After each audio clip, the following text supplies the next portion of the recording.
Welcome back. It is the Bruins Benders post-game live. You guessed it. It's Connor and Smitty, and we're back again. And guess what? It's a little bit of a positive Thursday evening because the Bruins blanked the Ottawa Senators 1-0 or 2-0. Excuse me. 2-0. Yeah, we got positive vibes going tonight. I was watching out at the bar, had a couple of beers, had some chicken wings, feeling good. And got a nice win out of it, too. It's always nice when the Bruins can win games. It is nice when the Bruins win games. Of course, the vibes are always immaculate. Mm-hmm. The sips are always much better. Yeah. But, I mean, to be honest, this Bruins game was kind of a wet fart through and through. There wasn't a whole lot to be excited about. No, there wasn't a whole lot going on, really. Either way, I mean, there was a lot of chances, and it seemed like the teams were energized.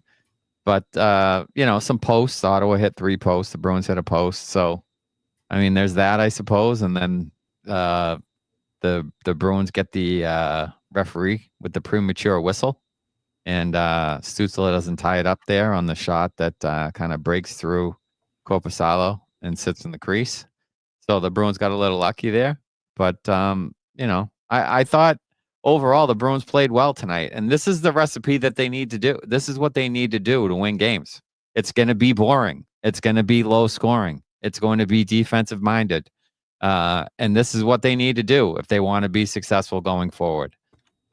Whether they can decide to do that and keep that mentality, I don't know, because they do seem like they get a few wins under their belt, and then they seem to start feeling themselves, and they're like, oh, we can score goals now. And then somebody blows them out. So they got to keep this defensive mindset and keep this, protect the house, play defense, capitalize on our opportunities kind of mindset if they want to do anything to get into the playoffs or in the playoffs for that matter. Yeah, absolutely. And I mean, one shouldn't get too excited about a 2-0 shutout against the Ottawa Senators. They haven't scored a goal in about 136 minutes, I think it was. They've been shut out 5 times in their recent stretch of games. So they are hurting in the worst way for offense. Like I jokingly texted you guys towards the end of the game, maybe we should name this post-game live Saved by the Refs. Because by God, that game was going down, down, down in a burning ring of fire when you saw Tim Stützle tap that puck in. No, definitely. It was, you could hear the whistle clear as day. So it wasn't like, it was controversial or anything. Like he blew it. Like that happens. They lose sight of the puck and they blow the whistle. That happens. So he can argue all he wants, but, to no avail. Lucky break. Yeah, a good break. And look, the Bruins deserve some good breaks because they've gotten bad breaks for most of the year. The shot initially, Carlo deflects, so it changes direction is the reason that Korpisalo had trouble with it to begin with. So, kind of an unlucky break that it hits his stick and then, deflects and causes an unusual circumstance there. So, it ends up all coming out as a wash kind of in the end, and the Bruins, benefit from it, and they're going to need it. They're going to need some benefits. Look, they with the win, they moved up to 3rd in the division. They're not even the wild card anymore. They're 3rd in the division now. Yeah, it's a big jump. Tampa still has 4,000 games in hand and is only 1 point back. Columbus has a game in hand or a couple games in hand. They're only 1 point back. So, this is going to be nip and tuck, up and down the rest of the way. Every game from here on out is going to be a must win, if they want to stay in the hunt, because they've played more games than everybody else. So they can't afford to lose games with other teams, right with them and games in hand. Yeah, and especially when you're facing off one-on-one against the teams that are chasing you and trying to knock points down. They become must wins. And we talked about this in a text chat. The Bruins and us are already watching the scoreboard every single day because now it matters. Yeah. And this is kind of uncharted territory for the Bruins, and we'll see how this turns out. But for tonight, one of the glaring things that I noticed is the physicality or lack thereof from certain players on the Bruins roster. Mm-hmm. And I noticed that David Pastrnak was one of those players who took a significant amount of abuse from the Senators, and there didn't really seem to be much of a response from him or other Bruins players whenever it was happening. Yeah, I mean, he's not really one to, initiate the physicality. He'll go out and throw a hit. I mean, he did it a couple times tonight where he went out and threw hits, after some of that abuse and whatnot. But he's not going to get in someone's face and face wash, and that's just not his game. He needs other people to take care of him in that way. And with the guys he's playing with, it's not going to be Zacha. So that leaves it to Morgan Geekie. I mean, yeah, maybe.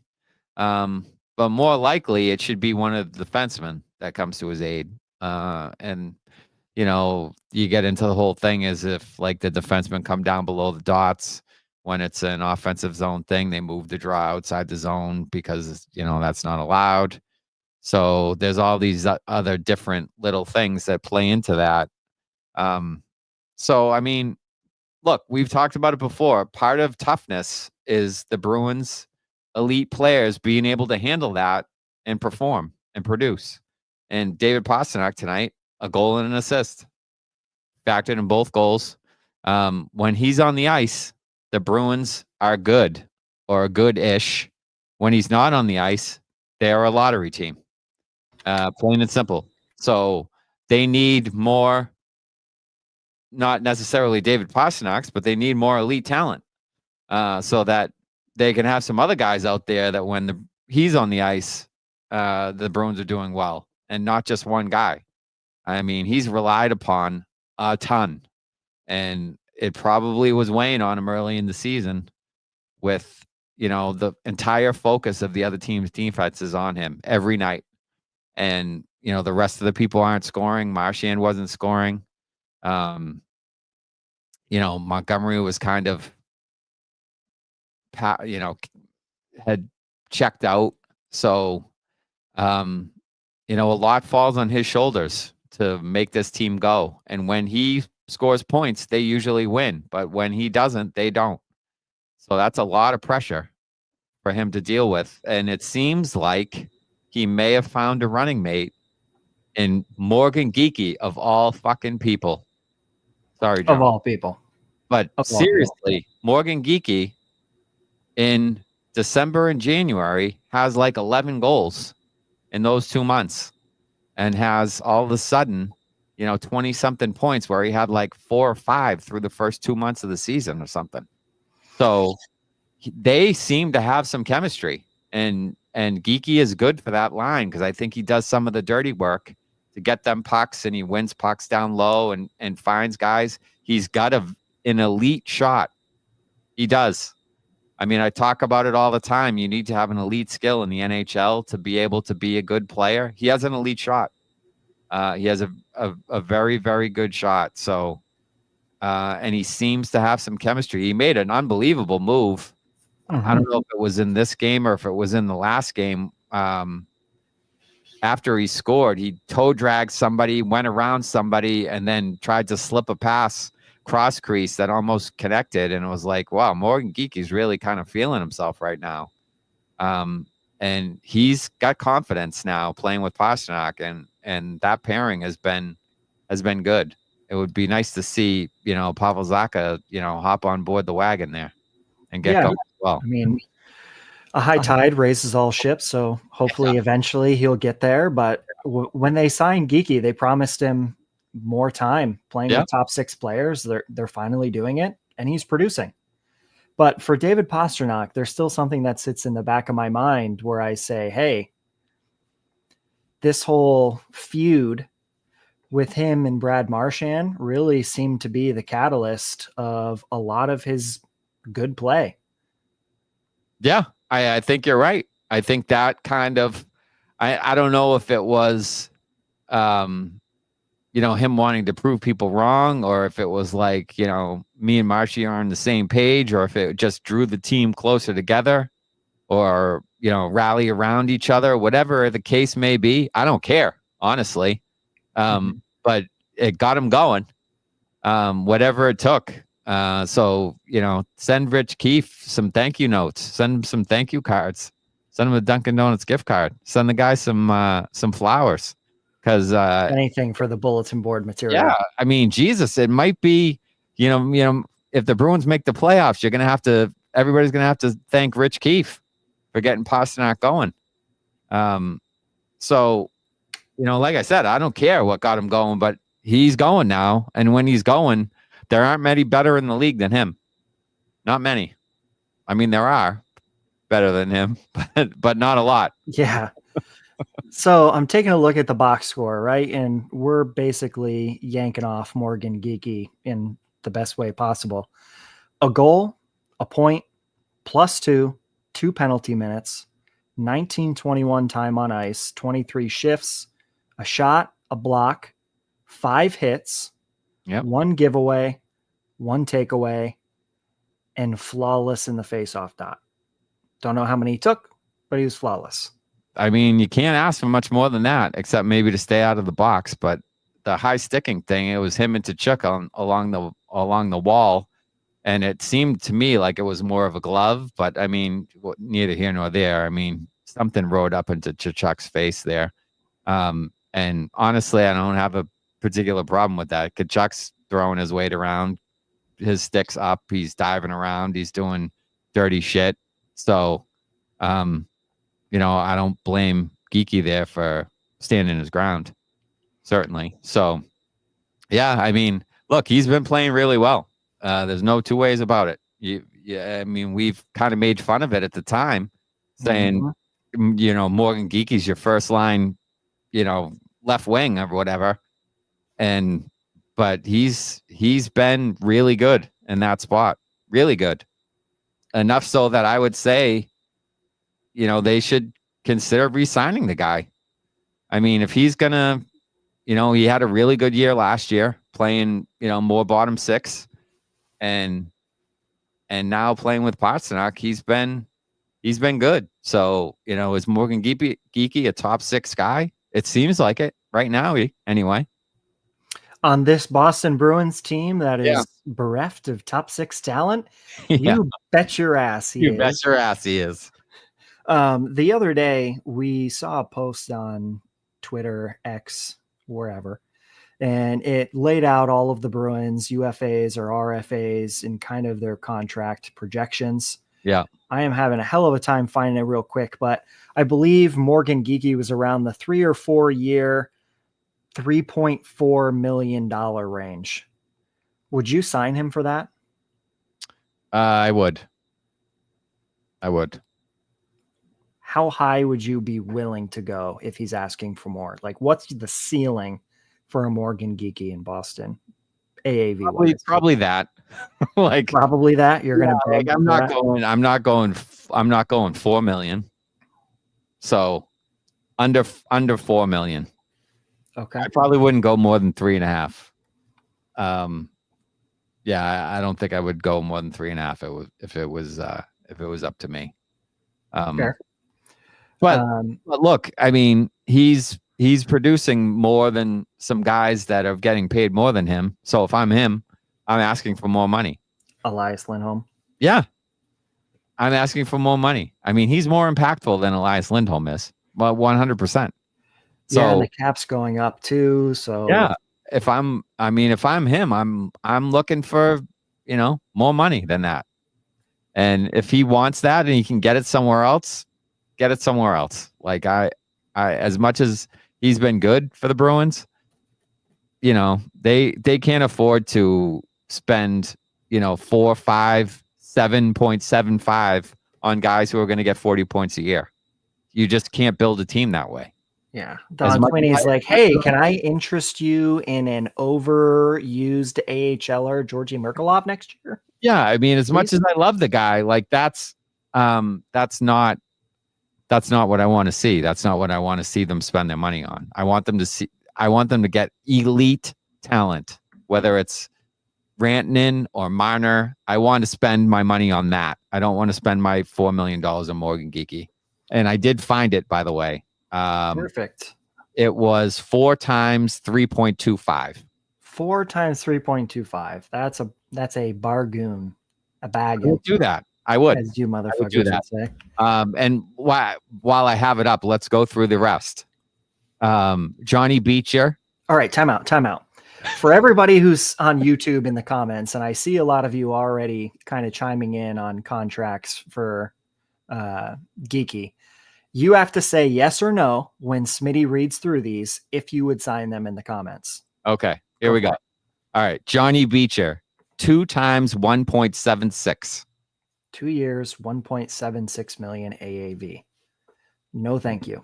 Yeah, that is a hell no for me. A large no. Justin Brazeau, 2 times 1.4.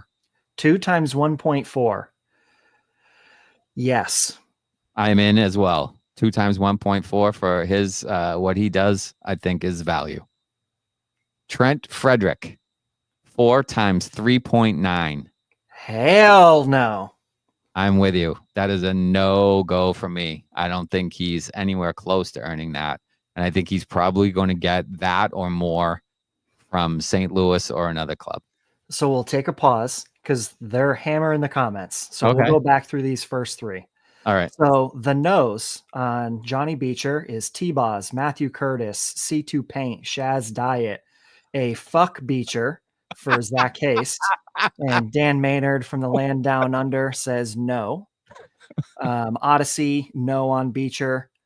Brazeau, I can guarantee you there's one person who is the yes. That's T-Boz. Yeah. Matthew Curtis is a yes. Shaz Diet, yes. Zach Heist, yes. C2 Paint, maybe. Okay. Dan Maynard, no on Justin Brazeau. Dan, you know what? You're in Matty's fan club. He's gonna love you for that. He will. He even said sorry, T-Boz. Yeah. And then Freddie seems like a resounding no. Yeah. A resounding no. I think our commenters are all well schooled in the NHL and they know their hockey. They might know a thing or two about hockey. As we do. And they mostly agree with us. So that shows that they know what they're talking about. And I will say that you guys have literally called what the Bruins are doing a week before they do it. Like you guys said last week, hey, call DiPietro up. It's time to give him a shot. Take a look. You know, obviously some bad luck that Swayman might be having an injury, but hey, you guys called that one too. You've been right every turn. All right. So there's 2 more after Geeky, and these ones are tough. Uh-oh. Mason Lowry, 2 times 3. 2 times 3 for Lowry. And he's the only one you've got to re-sign and you retain everybody else. Yes, but it's going to require that you move somebody in the offseason like Watherspoon or Peak.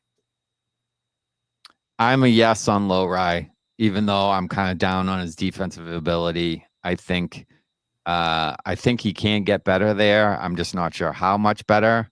But for $3 million, I think it's still a value. I think once you start getting north of that, you're in a kind of a gray area, sticky situation there.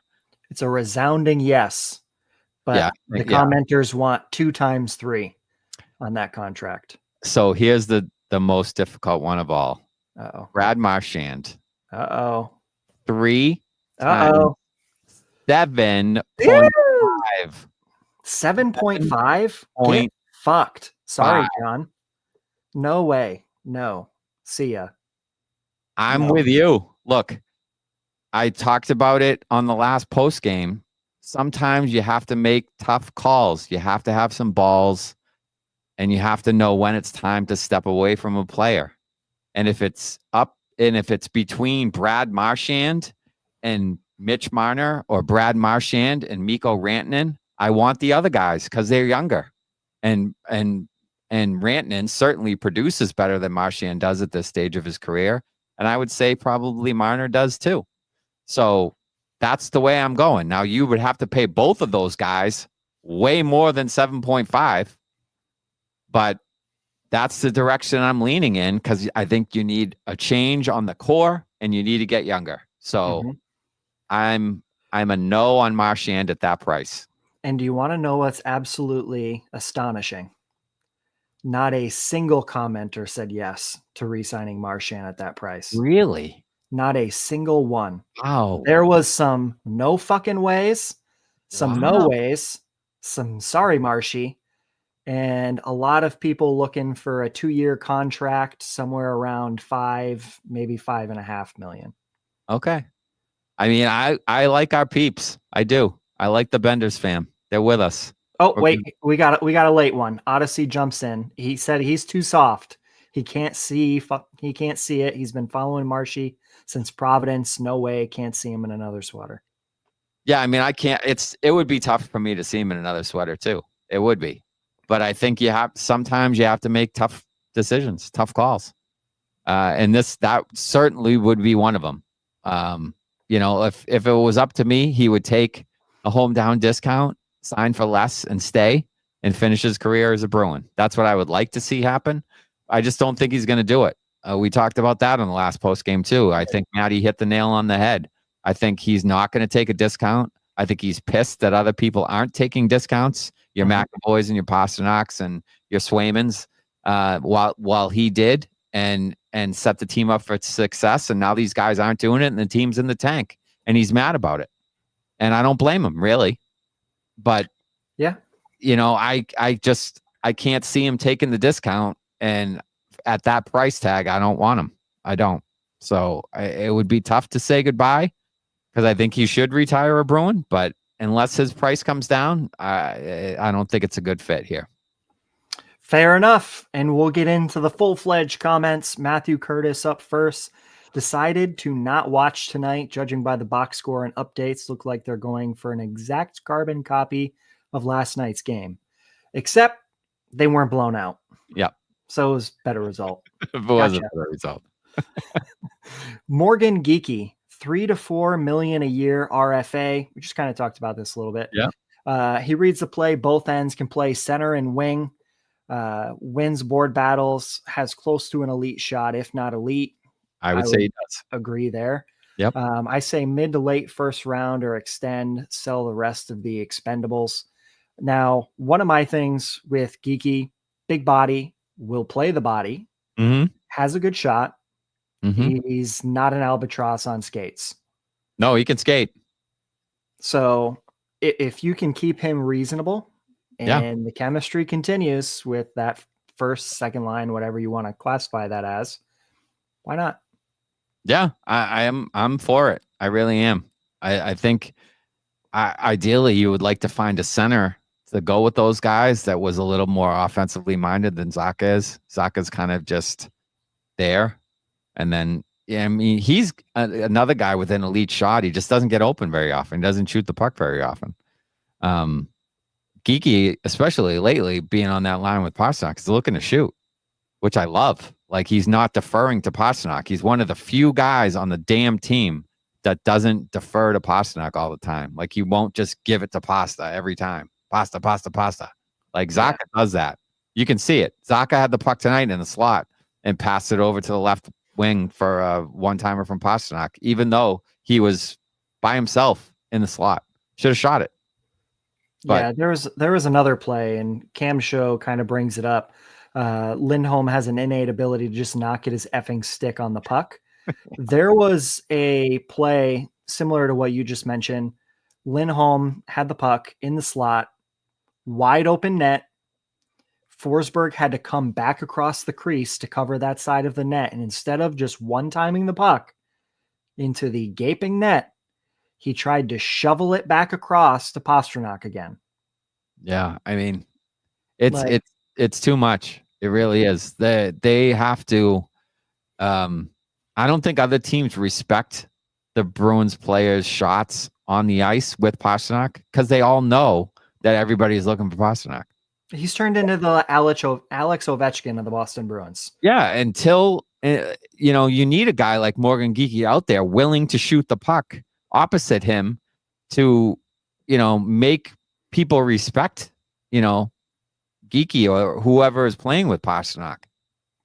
You need somebody out there to do that. Otherwise, all the focus is on Pastrnak and shutting him down. And when they do that, the other teams have success.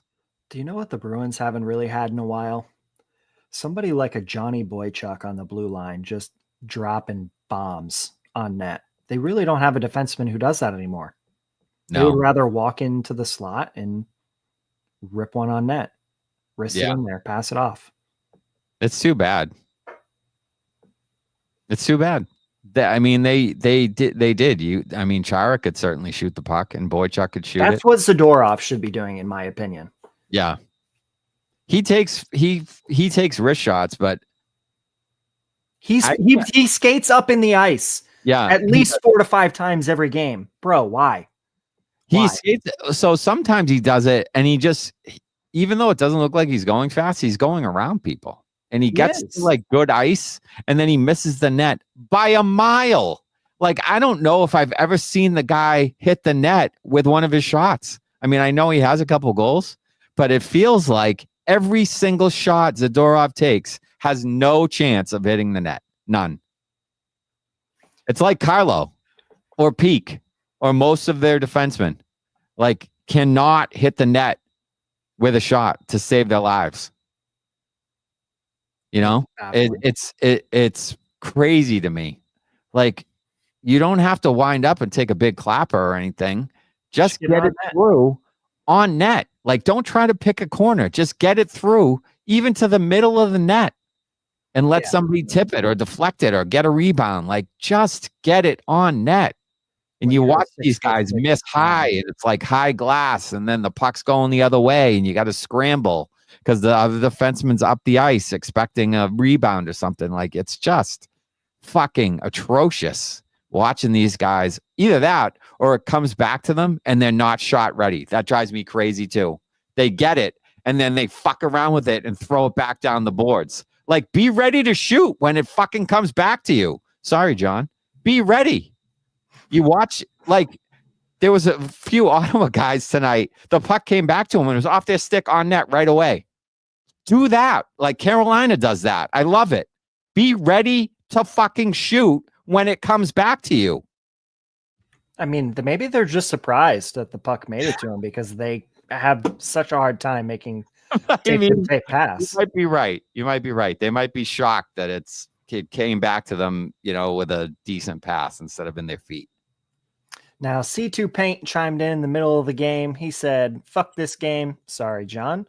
Bring on the Benders. That's the highlights. Love you guys. You should be running the Bruins. I agree. We should be running right there. C2 Paint. Don't worry, C2 Paint. Matty is going to put the check in the mail. Yeah. Appreciate Matty's got you. Matty's got you with some merch, C2 Paint. Matty likes to buy the merch for the fans. So, yeah, I mean, we love C2 Paint, and we should be recognized as real. Yeah, we love the Bruins, and we should be running them because I think we know better than Sweeney does, to be perfectly honest with you all. That Harvard education, baby. Yeah, that UMass Dartmouth education right here. Now, Dan Maynard chiming in from Australia. Hate that as a Bruins fan, that Ford Final Five has this anxiety-inducing effect every single game. And I texted Smitty at the end of this game that the anus was a puckering. Yeah. Because we felt it coming. Well, look, I mean, Ty Anderson put the stats out there. They've given up, what is it now, 20 or 21 goals in the last 3 minutes of a period this season. This season. I believe you are correct. This season alone. 20, I believe it's 20 now. I think it was 19 when he sent it out. I think it's 20 in the last 3 minutes of a period. So, yeah, I mean, everybody should be sweating in the last 3 minutes of a period when the Bruins are hemmed in their own zone because they give up goals like nobody's fucking business. So they gotta figure that shit out. Like it used to be, the Bruins in late game situations were nails. It was Dominated. it was like, Bruins get the lead. You have no chance of coming back. The Claude Julien era of the Bruins hockey was survive until the third period, and then they just ate you alive. Yeah. Dominate and choke other teams out and come away with the win. Like, that was Bruins hockey. But now it's like survive, and hope it doesn't go in.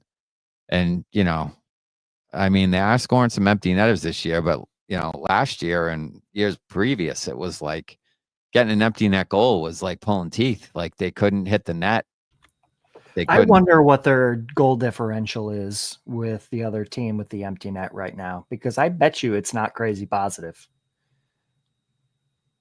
No, it probably isn't. I mean, they had a few. There's been a lot of gut-wrenching losses in the last couple minutes with an empty net. But the other day, they had 2 empty net shorthanded goals. Like, they had an empty netter tonight. They had an empty netter the other night. Like, so they probably have 10 or 12 empty netters, I bet, this year, which is a lot. Maybe 6 scored against them. Yeah. Like you said, it's closer than it should be, but they are scoring some empty net goals this year, for a change, which is refreshing. That is the most but statistic that right? we could probably come up with, right? Yeah. Dan Maynard chimes in again. So many positives. Defense was great. Korpi on fire. Marchand skating better. Pasta getting back to being a little bit elite. But fuck, we're turning over the puck in the most depressing way. Sorry, John. Now, I will say, I don't necessarily agree that Marchand's skating better. I watched multiple times today Marchand trying to take tight turns, and he just can't do it, and lost his skates and ended up ass on the ice.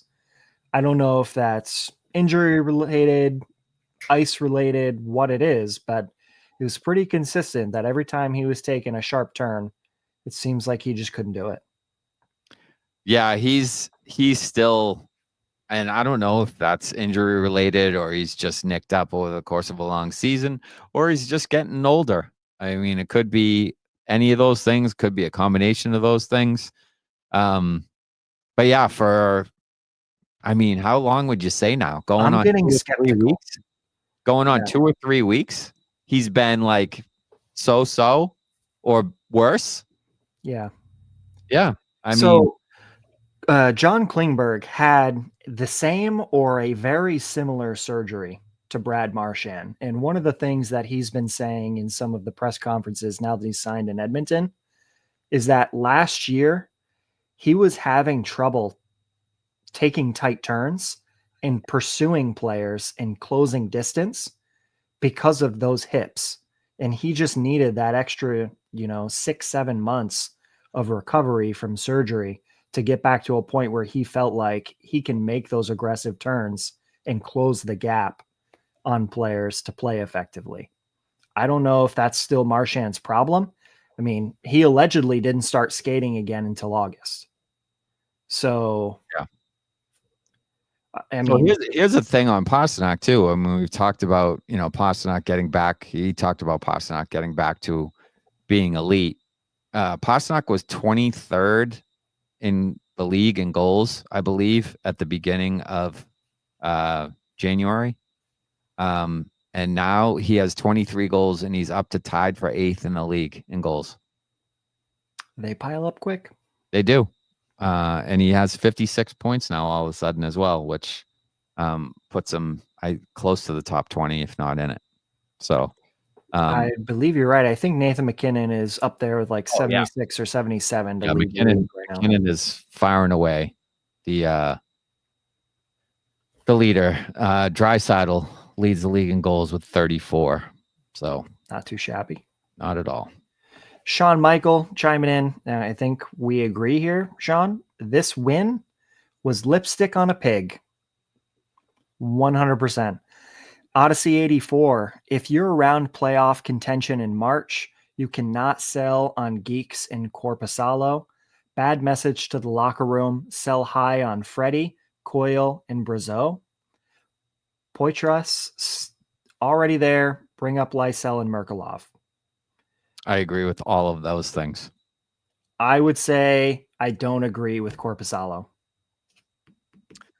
I think they don't want to go into playoff contention. Fair. But if Swayman's not in net in the playoffs, you're fucked anyway. I do not care. That's true.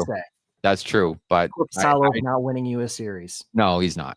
But I just feel like they wouldn't go into a playoff with an unproven goalie. You know, if DiPietro comes up prior to that, like he's up now, if Swayman's out for a little bit of time and he gets some games and he plays well, then maybe you can think about it. But until he proves himself at this level, you can't deal Korpisalo and go with an unproven guy. You just can't. Let me ask you this.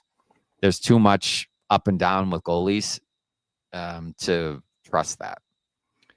Saturday, when the Bruins play, I believe it's the Avalanche. Mm-hmm. Who's in net? It'll be Korpisalo. You think they'll ride Korpisalo again? Do you think that DiPietro will get any games if Swayman still remains out, or they'll just ride Korpisalo?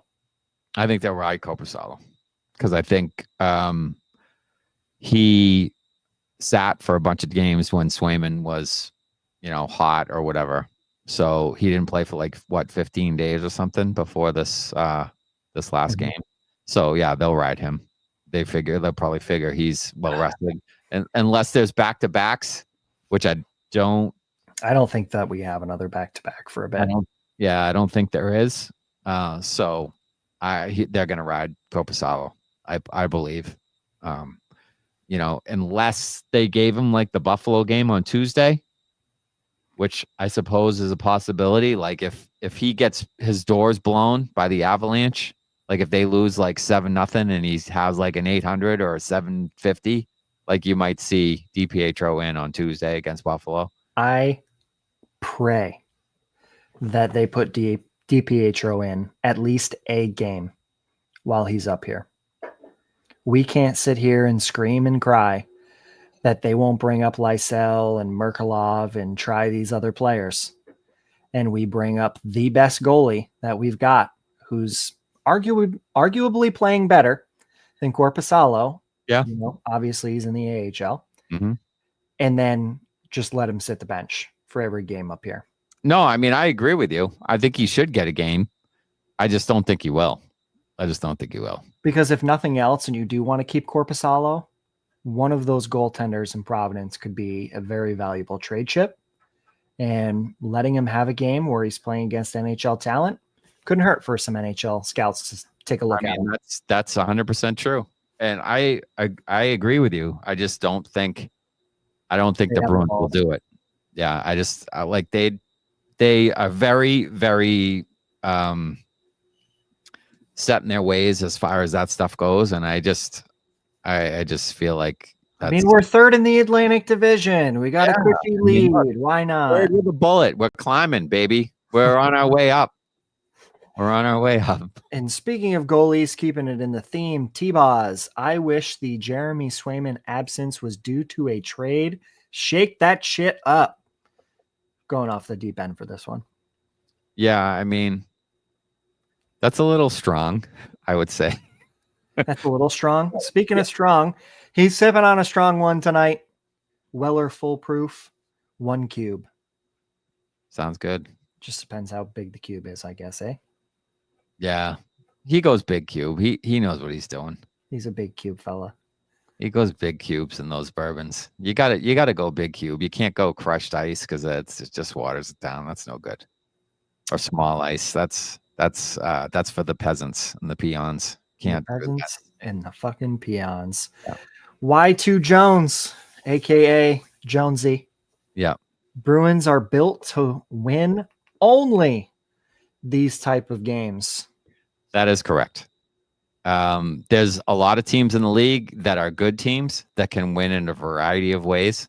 The Bruins are not one of those teams. The Bruins are not one of those teams. The Bruins can win this way and this way only. A low-scoring, defensive-minded, close to the vest tight checking game. That's how the Bruins win. If it's a wide open game, the Bruins lose. If it's a special teams game, the Bruins lose. If it's, a transition game, the Bruins lose. If it's an up and down speed game, the Bruins lose. If it's a physical game with fights and whatnot, the Bruins might win the physical part, but they'll probably lose the game.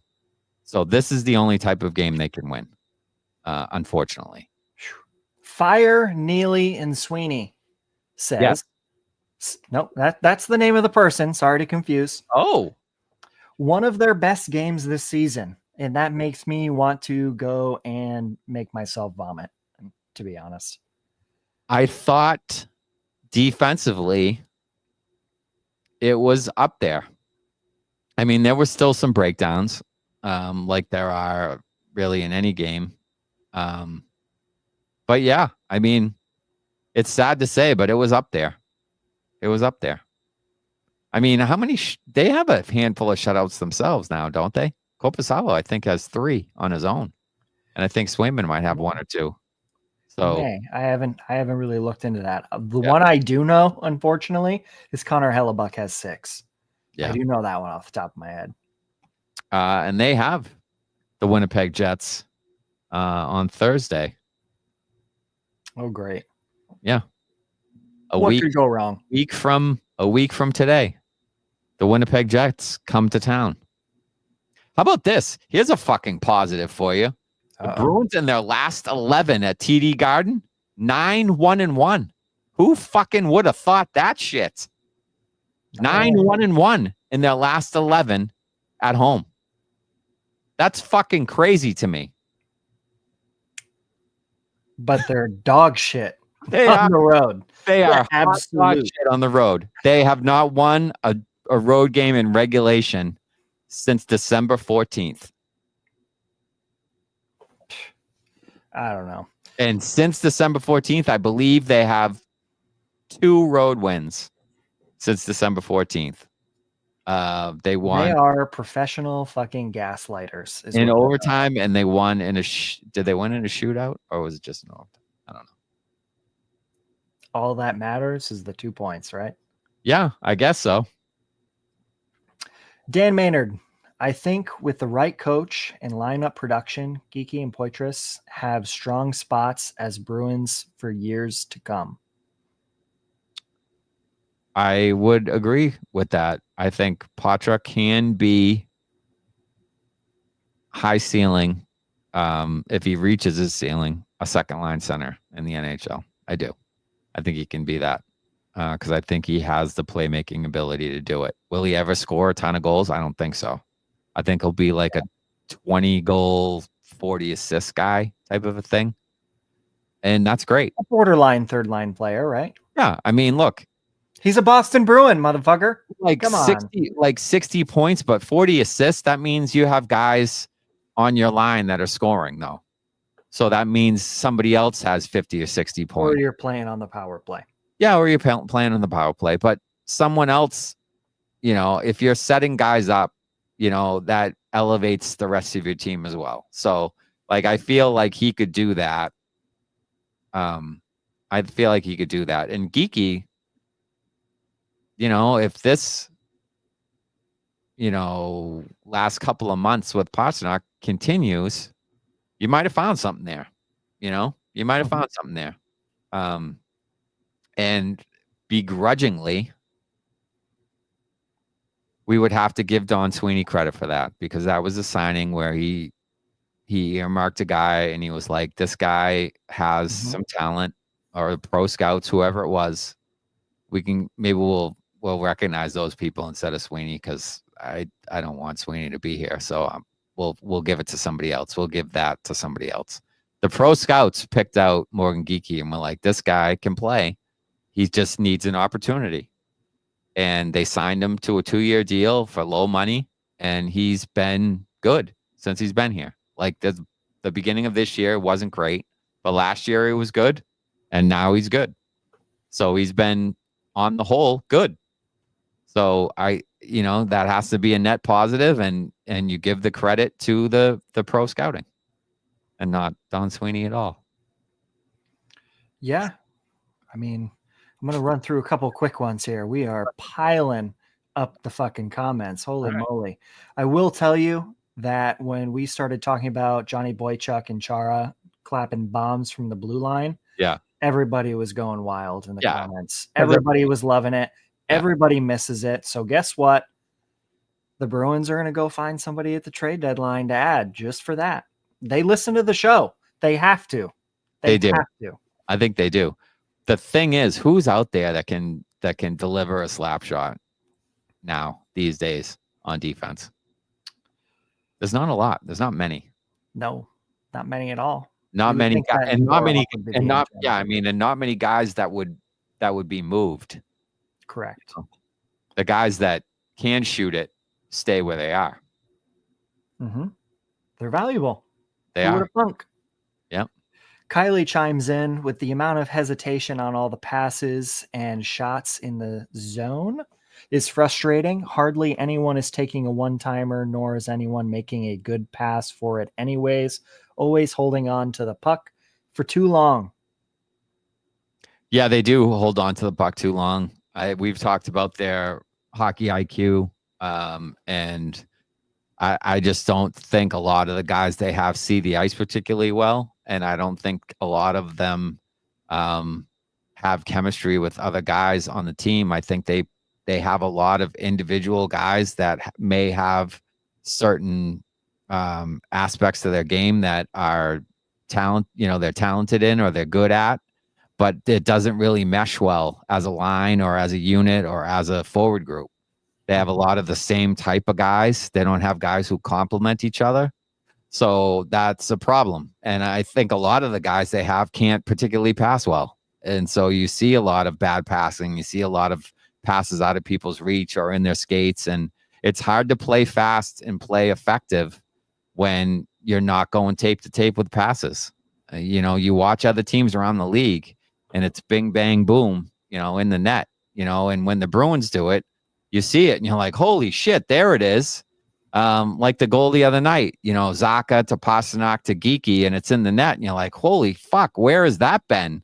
But it happens in Boston, once in a blue moon, where around the rest of the league, it happens every night. And that's the difference between having a really good forward group and the group that the Bruins have, which isn't great. It is not. Macaulay Martin shouldn't let this win or any win distract from the fact that the Bruins should sell at the trade deadline. We agree with you. Correct. Even with how well Geeky has been, if they can't get a first rounder for him, then got to do it future. So, yes, they should sell. But with tonight's win, they're back in third place in the Atlantic Division, and the Jacobs family is swole in the britches this evening.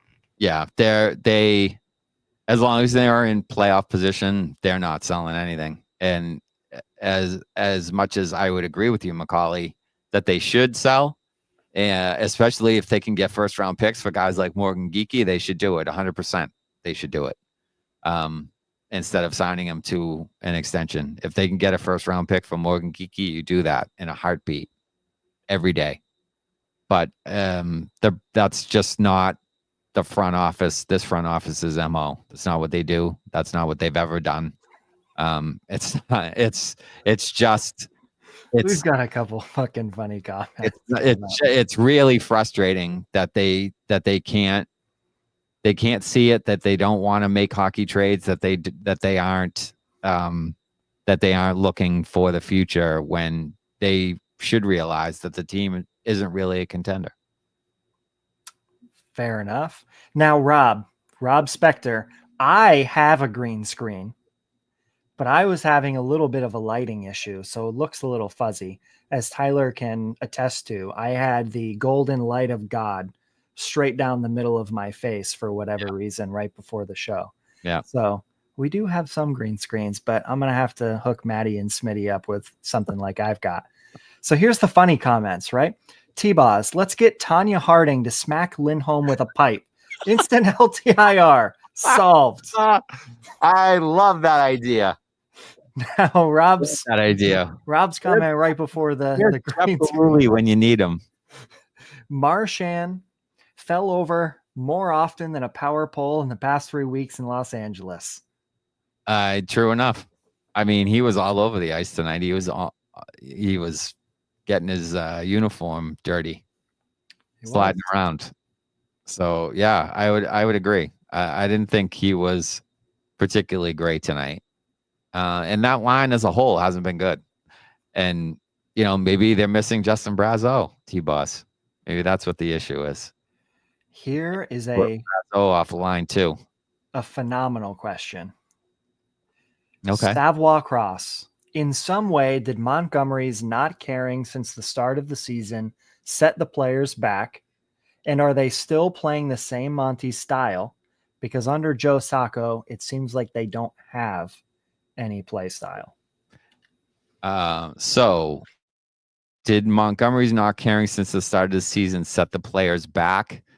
I don't think it was that particularly. I think it was the fact that they didn't have a very good preseason. It was disjointed. Now, was that because Montgomery didn't care? I don't think so. I think at that point in time, he was still involved, but it kind of got away from them in the preseason because they couldn't develop any chemistry. They had guys hurt. Lindholm was out. Pastrnak, I guess, was banged up. Marchand was coming off surgeries. They played a lot of the Providence Bruins guys rather than the Boston Bruins guys. Vinny Lettieri got a ton of time in preseason. Joey Abate was out there, every night playing. And those guys were getting time. So I think conditioning maybe early in the season was an issue.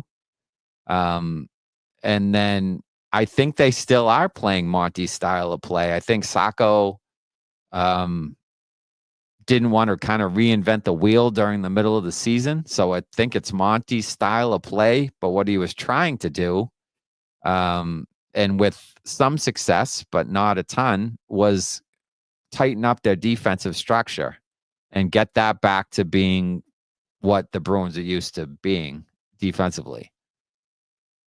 Has he succeeded there? To a certain degree, but it comes back to goaltending, and the goaltending wasn't good until recently. And once Swayman started playing good, the defensive structure has looked better.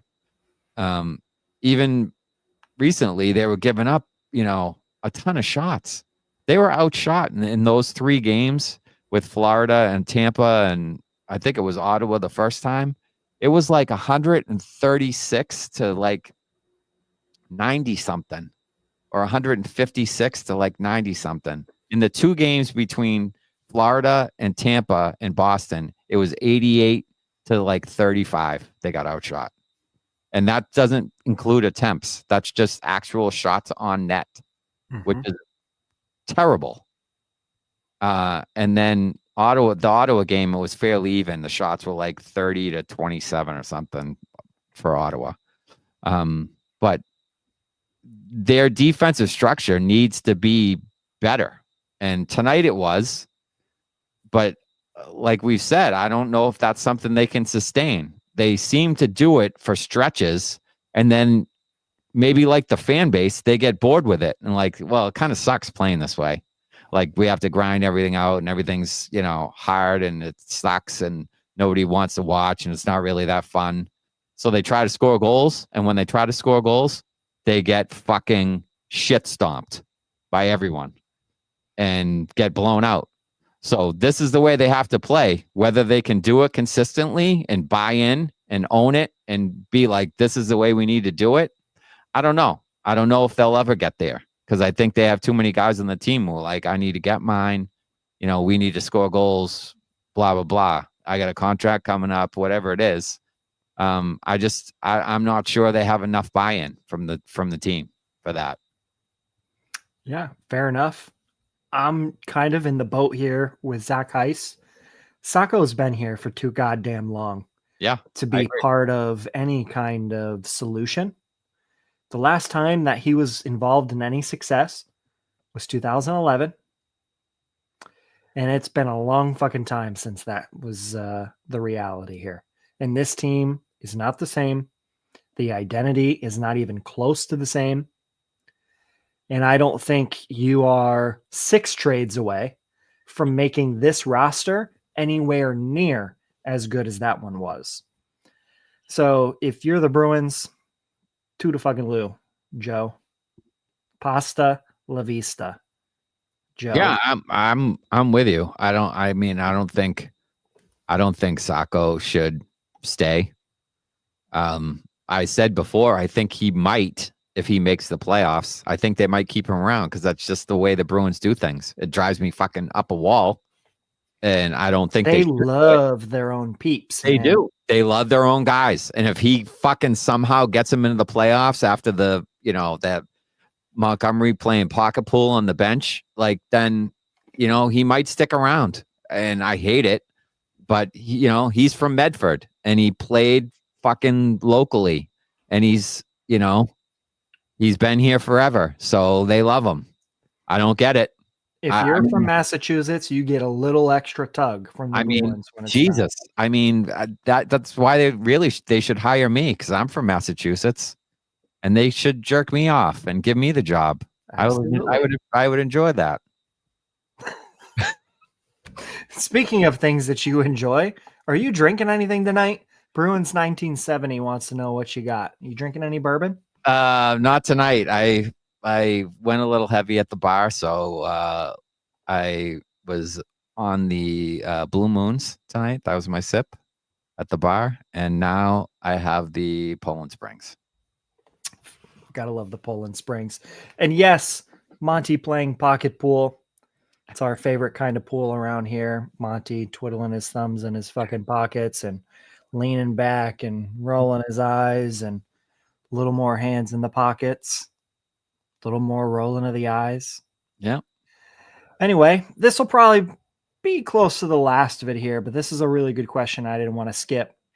If we make the playoffs, God forbid, is Zadorov an asset with his type of play? And that's from Dan Maynard. Yes, he is. Yes, he is.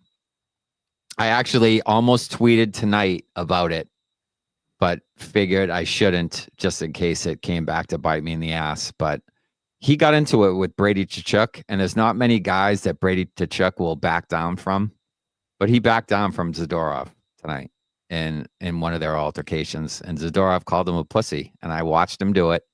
I could read lips, and I almost tweeted it out, and I said I love the fact that Zadorov was in his face and called him a pussy, and Tkachuk skated away. So yes, I think he would be. That's a rock star move. You call the big tough guy captain on another team a pussy. Yeah, he walks away. Yeah, skates away. Yeah, that's what I'm saying. Like I feel like he will be an ad if they can actually get in. That's why they brought him here.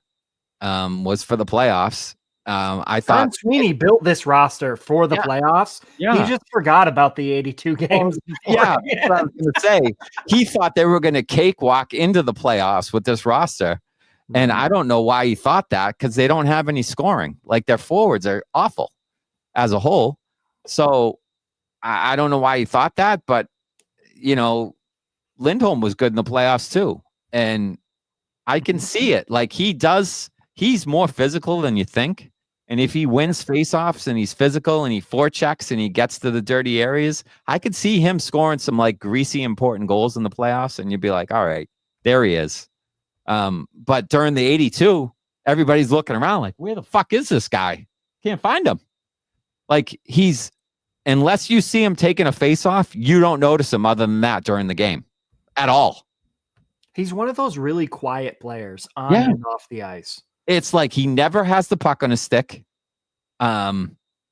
He's just invisible unless he's winning a faceoff or taking a faceoff, or he hits somebody once in a while and creates a turnover, and then they score. Like other than that, you don't ever hear his name. It's mind-boggling that they paid this guy almost $8 million a year. Mind-boggling.